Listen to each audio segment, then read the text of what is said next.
Syudad, ni pahigayon og ride shop alang sa pagrepaso o pag-update sa SPDR. Mga barangay sa syudad, ipasigarbo ang ilang firefighting skills sa San Carlos Fire Olympics 2026. Mga representante sa Dole Tupad, may bisita ka Mayor Gustilo. San Carlos City Public Library, nagsaulog sa ika-67 nga Public Library Day. CDRMO, nagpalig-on sa pagpangandam sa kalamidad pinaagi sa earthquake drills.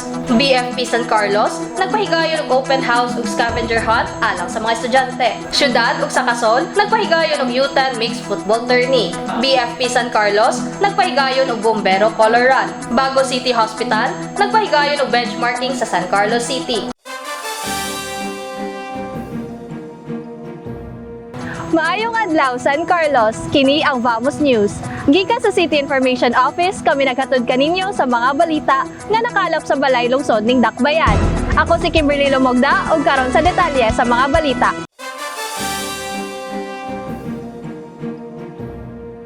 Ang gobyerno sa siyudad sa San Carlos, pinagi sa City Social Welfare and Development Office kon CSWDO, nagpahigayon og duha ka adlaw nga ride shop sa pagproseso ug pag-update sa Social Protection Development Report kon SPDR alang sa tuig 2025 to 2027 niadtong Marso 10 to 11 sa Consuelo Alger Community Center. Ang SPDR nagsilbi nga local social welfare and development situationer ug naglakip sa social risk response gap analysis aron mahibal-an kung adikit ba ang kasamtangang mga tubag sa mga dagkong social risk o vulnerable groups. Ang mga butang nga nasakop sa social risk response gap analysis naglakip sa mga palisya, programa, implementing structures, kapasidad, resources ug information technologies. Ang Right Shop gihimo subay sa pasalig sa gobyerno sa syudad sa pagpalig-on sa local social protection system ug pagsiguro sa pagsunod sa mga nasudnong palisya ubos sa Administrative Order No. 02 Series of 2023 sa Department of Social Welfare and Development kon DSWD nga nag-amyenda sa Administrative Order No. 07 Series of 2011. Ang giamyenda nga mga giya naghatag updated nga mga sumbanan alang sa pag-andam sa SPDR aron mas matabangan ang mga local government unit kon LGU sa paghimo sa ilang annual social protection reports. Nagsilbi usab kini nga usa ka comprehensive tool alang sa accounting sa tanan nga mga social protection programs nga gipatuman sa local nga level, pagrepaso sa kasamtangang lokal nga mga palisya sa social protection aron masiguro ang pagsunod sa mandatory nga mga provision sa mga nasudnong balaod ug palisya ug paggiya sa mga LGU sa pagporma sa mga enabling policies ug adaptive annual social development plans based sa mga findings ug rekomendasyon sa SPDR. This is not merely a document, it is a roadmap to resilience. It represents our collective effort to understand the risk faced by our communities, from poverty to disaster, and our strategic response to them.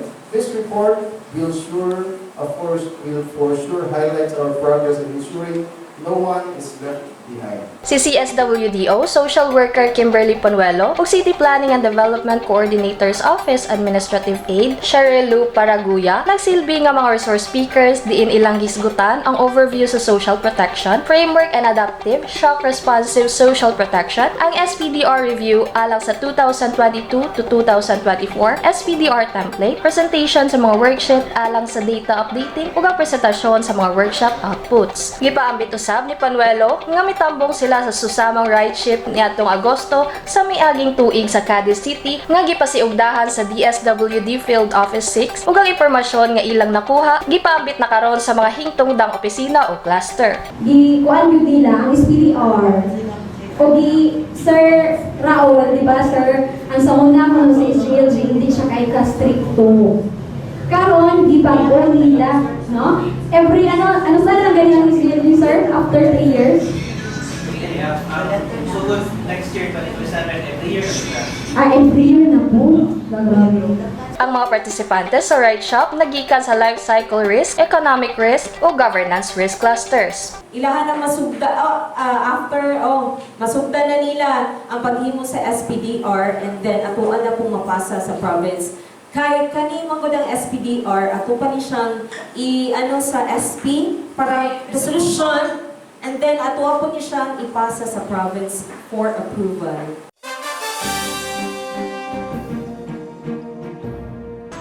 Labi Labing minus 12 ka barangay sa syudad ang nagpakita sa ilang firefighting skills o emergency response atol sa Inter-Barangay Fire Olympics nga giorganisa sa Bureau of Fire Protection kon BFP San Carlos nitong Marso 16 sa SJRI Field. Ang matag barangay girepresentahan sa ilang barangay public safety officers kon BPSO nga nakikompetensya sa nagkalain-laing mga challenge sama sa hose throwing relay nga dunay target ug mga obstacles, emergency rescue transfer o firefighting drills. Mata the Deputy City Fire Marshal SFO1 Jershon Abad nga ang maong kalihukan naghatag og importance nga kahibalo ug kahana sa pagbumbero ug pagtubag sa emerhensya sa mga BPSO ilabi na kay sila kasagaran ng unang mutubag o first responders kung adunay sunog sa ilang mga komunidad. Gipasabot niya nga pinaagi sa mga kalihukan sama sa Fire Olympics makapractice ang mga BPSO sa hustong teknik sa pagbumbero, mapalambo ang koordinasyon ug teamwork ug mapaligo ng ilang kaandam sa pagresponde sa mga emerhensya. Gipahinumduman usab ni Abad ang publiko nga magpabiling maampingon og alerto ug magpractice sa fire safety measures sa balayog sa komunidad nga nagpasabot nga ang kahibalo ug kaandam importante aron malikayan ang sunog ug maprotektahan ang kinabuhi ug kaabtangan. Dugang niya nga ang simple nga mga pamaagi sama sa regular nga pag-check sa electrical connections, hustong pagtipig sa mga dali masunog nga materyales ug pagsiguro nga napalong ang mga appliances kung dili na gamiton, makahatag og dakong tabang sa pagkakunhod sa risgo sa sunog. Importante gini siya no kay ang aton mga BPSO is our force multiplier. So sila gid ang first responder in case may sunog sa ilang barangay and gintuduan pud sila nato sa bayanihan para while gabiyahe ang atong mga bumbero nana sila ay ginabuhat para mapalong ang kalayo. Ang mga barangay nga miapil naglakip sa barangays 1, 2, 3, 4, 6, Rizal, Guadalupe, Bulwangan, Prosperidad, Nataban, Ermita ug Quezon nga nagpakita sa ilang dedikasyon sa pagpanalipod ug pagmintinar sa kaluwasan sa ilang mga komunidad. Ang mga representante sa tulong panghanap buhay sa ating disadvantaged or displaced condo letupad workers sa Department of Labor and Employment, bibisita ka Mayor Renato Y. Gustilo ni atong Marcel J. sa iyang opisina. Si Labor and Employment Officer 3 ug newly designated Doletupad Focal Person Maria Zyrene M. Prietos miingon nga ang pagbisita gitumong aron formal nga ipahibalo sa gobyerno sa syudad nga ang San Carlos City gilang nga usa ka prioridad nga lugar alang sa pagpatuman sa programa sa tupad sa Dole Negros Occidental Field Office. Nagpasalamat usab siya kang Mayor Gustilo sa iyang suporta sa lain-laing mga programa sa Dole ug sa pagpatuma sa programa sa tupad sa mga lokal nga barangay. So we're here visiting the LGU San Carlos City because this is to formally communicate to our good mayor that San Carlos City was officially identified as one of the priority area for the implementation of the Tulong Pangkabuhayan for the disadvantaged and displaced workers of Negros Occidental Field Office. So this would be a start that we formally communicated this implementation of TUPAD.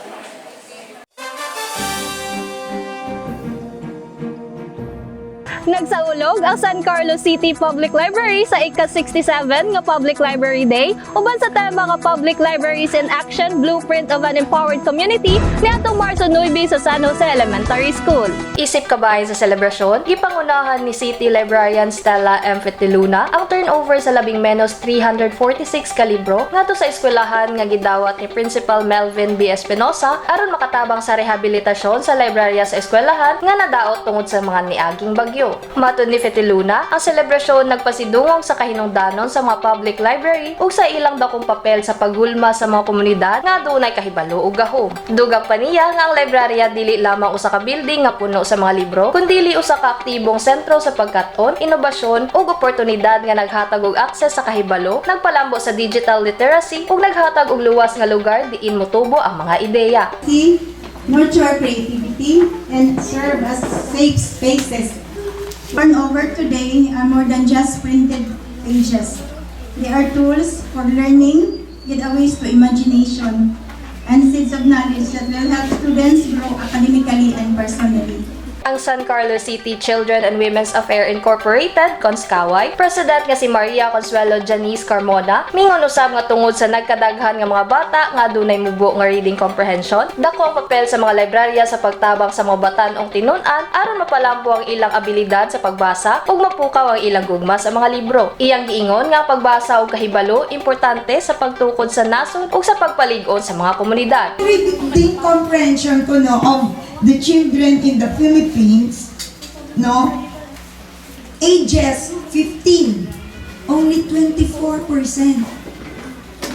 Out of the 100, only 24% achieved a minimum proficiency. Back in 2022 ni nga data. Sa laing bahin, ang San Carlos City Council for Youth Affairs nga gipanguluhan ni Youth Development Officer Renzi May T. Antonio, ipanghatag usab og mga lunchbox, tumbler, raincoat ug hygiene kits ngadto sa mga estudyante samtang gipahigayon usab ang storytelling session sulod sa ilang mga classroom. Matod ni Antonio, nalipay siya sa ilang kolaborasyon uban sa City Library tungod kay kini naghatag kanila og higayon nga mapalapad ang mga oportunidad sa pagkat-on ngadto sa mga eskwelahan nga layo sa city proper. Si Brigada News FM San Carlos Station Manager Aaron R. Cabando, may pakigbahin usab og istorya kung giun sa pagpalambo sa mga libro ang imahinasyon og pagkamamugnaon sa mga tawo. Happy 67th Public Library Day! So, sa giingon na ni Ma'am Janice kaganina, ang library dili lang di ay siya usa ka lawak.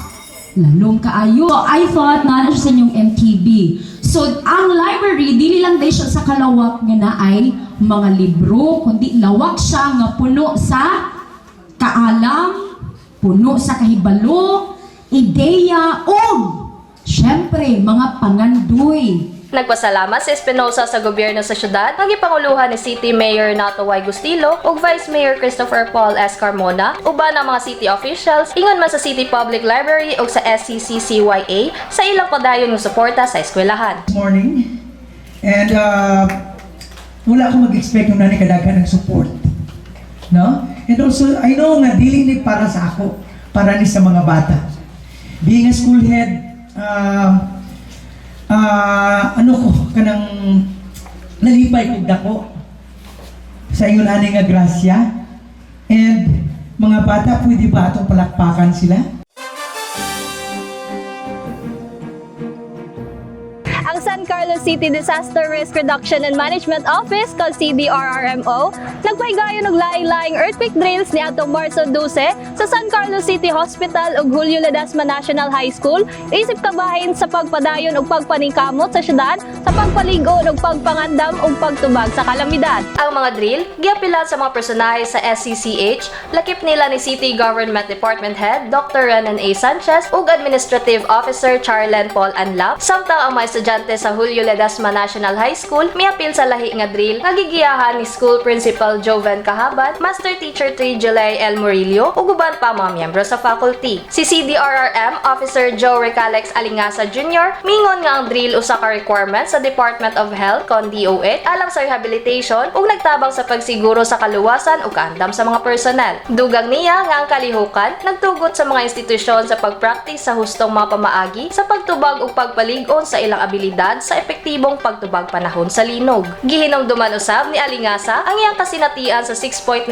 magnitude nga linog ni atong Pebrero 6, 2012 di na ospital nagsilbing dangpanan sa mga nasamdan nga nanginahanglan dayon og medical nga atensyon ug miingon nga ang insidente nagpakita sa kamahinungdanon nga mahimong andama ang mga ospital alang sa kalit nga pagdagsa sa mga pasyente ug ang kamahinungdanon sa regular nga mga drill aron masiguro ang mga medical personnel makahimo sa husto ug paspas nga pagtubag sa emerhensya. Tawon na nila ang inyong health emergency management system, ang inyong hospital emergency response and preparedness plan or HERP, and worst DRRMH plan.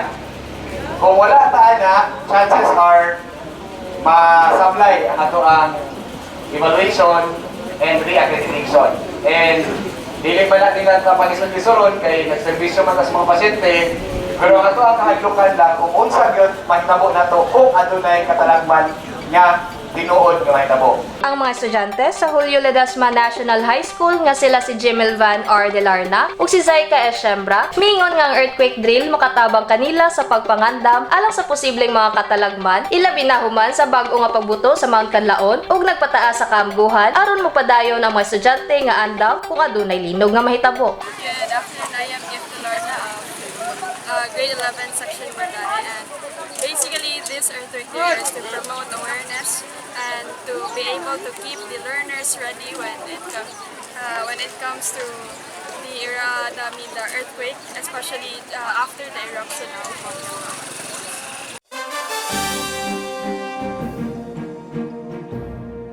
Ang Bureau of Fire Protection kon BFP San Carlos nagpahigayon og open house tour og scavenger hunt niadtong Marso 10 alang sa estudyante sa Andres Bonifacio Central School sa City Fire Station. Labing menos 40 ka mga estudyante sa grade 5 ug 6 gikan sa ABCS ang miapil sa kalihukan diin gipabalo sila sa mga personahe sa BFP sa edit kon exit drill in the home ug nagpahigayon og mga dula sama sa scavenger hunt diin nangita ang mga estudyante og laing-laing mga firefighting equipments. Sa wala pa ang mga dula, ang mga personahe sa BFP nga sila si FO1 Aris Neil Malsi, FO1 John Chris Banga ug FO1 Rufino S. Catalbas nag-orient sa mga partisipante sa mga gimbuhaton sa BFP ang paggamit sa mga firefighting equipments o personal protective equipment kon PPE, hustong paggamit sa fire extinguisher ug mga basic tips sa kaluwasan sa sunog. Lakip sa mga safety reminders nga gipaambit sa mga estudyante mao ang paglikay sa pagdula o mga lighter, pagtangtang sa mga appliances kung dili gamiton, paglikay sa paggamit og daghang appliances sa usa ka outlet, pagpalong sa mga burner og LPG human magamit, pagguwas dayon sa balay panahon sa sunog, paghibalo sa luwas nga mga ruta paingon sa balay o eskwelahan, ug pagpaila sa ilakaw galingon sa emergency hotline sa pinakaduol nga fire station. Si City Fire Station Chief of Operations FO2 Neil Bantillo miingon nga kalihukan nagtumong sa pagpataas sa kaamguhan sa pagpugong ug pagresponde sa sunog ug midugang nga importante alang sa mga bata nga makat-on og sayo kung saon pagpanalipod sa ilakaw galingon panahon sa sunog. Ang mga magtutudlo sa ABCS nga sila si Iris Sulat ug Romel Marceliana mitambong usab sa kalihukan. Ang kalihukan kabahin sa pagsaulog sa Fire Prevention Month karong Marso nga adunay temang sa pag-iwas sa sunog hindi ka nag-iisa. Good morning. It is a very wonderful day today. So, as you can see, March is we celebrating the Fire Prevention Month. Pilit lang kay karon na March. Every March yun siya, no? For succeeding years na. So, pwede na mo daghan mga activities this March. Pilit lang ni open house, station tour, and scavenger hunt para sa mga kabataan, kundi para po sa itong komunidad. Ang San Carlos Solar Incorporated kon Sakasol uban ng San Carlos City Negros Football Club kon SCC NFC nagpahigayon sa Sakasol 8 vs 8 U10 Mixed Football Tournament niadtong Marso 14 sa City Sports Park. Ang torneo nagtigom sa mga batan-ong magdudula sa football nga natawo niadtong 2016 ug 2017 na nagmugda og oportunidad para sa mga bata nga ipakita ang ilang kahanas, magtukod og teamwork ug makakuha og bililhong kasinatian sa pagdula isip kabahin sa padayon nga paningkamot sa pagpalambo sa grassroots football sa syudad. Ang mga batan-ong atleta sa Green City FC migawas ang mga kampyon, gisundan sa Don Juan United FC isip first runner-up ug ang ADA San Carlos isip second runner-up di nang matag team nakadawat og mga tropeyo. Ang kalihukan naghiusa sa mga magdudula, coach ug mga supporters gikan sa lain-laing lokal nga mga football club nga nagpalambo sa panag-uban ug sportsmanship samtang nagpakita sa dedikasyon sa Sakasol sa pagpalambo sa sustainable energy ug pagdasig sa komunidad pinaagi sa positibo ug himsog nga mga inisyatibo. Gipahigayon sa Bureau of Fire Protection kon BFP San Carlos ang bombero color run niadtong Marso 14 sa Center Mall Grounds isip kabahin sa pagsaulog sa Fire Prevention Month. Uban sa temang wellness and fun for everyone, ang kalihukan nagtumong sa pagpalambo sa fire safety awareness samtang nagpadasig sa partisipasyon sa komunidad pinaagi sa kahimsog ug kalingawan. Labing menos 184 ka mga runners nga gilangkuban sa mga miyembro sa Philippine National Police kon PNP San Carlos, San Julio Realty Incorporated kon SJRI, JYC ug mga lokal nga running enthusiasts nga miapil sa 5 km nga fun run diin ang mga powdered colors nagdugang og kadasig o kahinam sa ruta. Si San Carlos City Fire Marshal Erwin Johannes Gimotea miingon nga ang kalihukan naghiusa sa komunidad pinagi sa kahimsog samtang gipaligo ng kamahinungdanon sa pagpabiling alerto ug andam nga namatikdan nga ang pagtukod og mga batasan nga naghatag bili sa kaluwasan makatabang sa pagpugong sa mga insidente sa sunog. Nagpasalamat usab siya sa mga partisipante sa pagsuporta sa mga inisyatibo sa fire station ug nagdasig sa tanan nga ipadayon ang pag-practice sa kaluwasan sa sunog sa ilang adlaw-adlaw nga kinabuhi. Aton Color Run sa San Carlos is a way of celebrating the Fire Prevention Month. This activity is aimed towards fire safety consciousness no sa aton tanan, hindi lang sa amo lang ni nga bulan, but we hope na this activity will enhance our awareness to make fire safety a habit. Sa wala pa ang dagan, ang mga partisipante nag-warm up ug pinaagi sa usa ka Zumba session nga gipanguluhan ni Zine Bea Marquez. Ang San Carlos Hardcore Trail Runners mitambong usab atol sa kalihukan.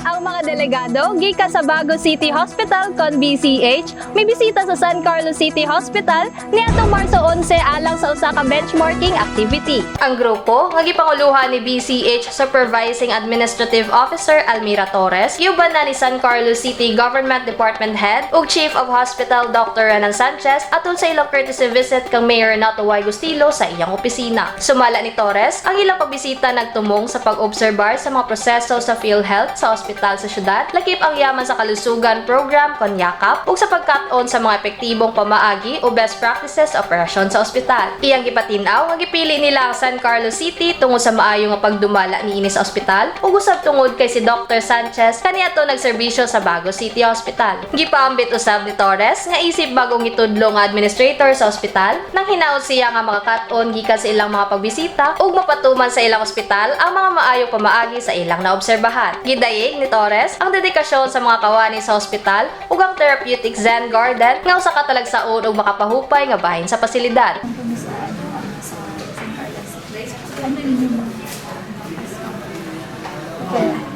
I was very amazed of how the hospital was managed, the hospital staff, the gardens, and everything. It was really awesome.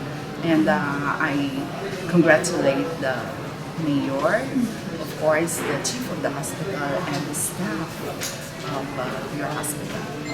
Sa wala pa'y padayon ang ilang benchmarking tour sa Cadiz ug Sagay City, ibisita usab ang grupo sa City Hall Annex Building ug sa City Disaster Risk Reduction and Management Office called CDRRMO Command Center uban ni Mayor Gustilo nga gipanguluhan ni CDRRM Officer Joey Calex Alingasa Jr.